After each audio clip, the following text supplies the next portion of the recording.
اشیایی که دزدی باشد و از او آگاه باشی آیا خریدن او جایز است یا نه. مثلا با بازار میره و یک جا میره و که یک چیزی دزدی را میدونه که دزدی است، آیا همراه بخرد یا نخرد؟ که در این باب هم البته که بدونی که چیزی دزدی است، میدونی که مال یک مسلمان دیگر است غصبش کرده است یا دزدی کرد، البته که ناجایز است، این درست نیست. در این باب رسول اکرم صلی الله علیه وسلم در راویش در بیهقی من رسول الله صلی الله علیه وسلم ان من اشترى سریقه و هو یعلم انها سریقه، رسول اکرم یک کسی بخرد یک چیز دزدی را و او آگاه باشد بداند که همه چیزی دزدی است، همون را میداند و ارزانتر او را اگر بخرد، فقط اشترک فی اسمها و عارها، همو خریدار در گناه او و در عار او هم شریک است.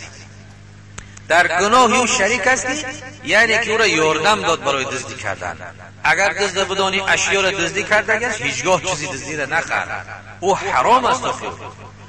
حرام بودن و نخریدن چی است؟ آیه قرآنی است که خدا در قرآن میگه که و تعاونوا علی بر و تقوا ولا تعاونوا علی اثم والعدوان، شما یکدیگرتون، خدا میگه در تقوا و در خداپرستی و در نیکی مدد کنید یکدیگرتون، ولا تعاونوا علی اثم والعدوان، شما با دشمناگری و با گناه خود شما یکدیگرتون مدد نکنید.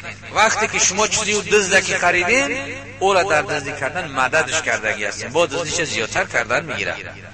اگر بدانی و بخری حرام است، موافق حدیث رسول اکرم صلی الله علیه وسلم.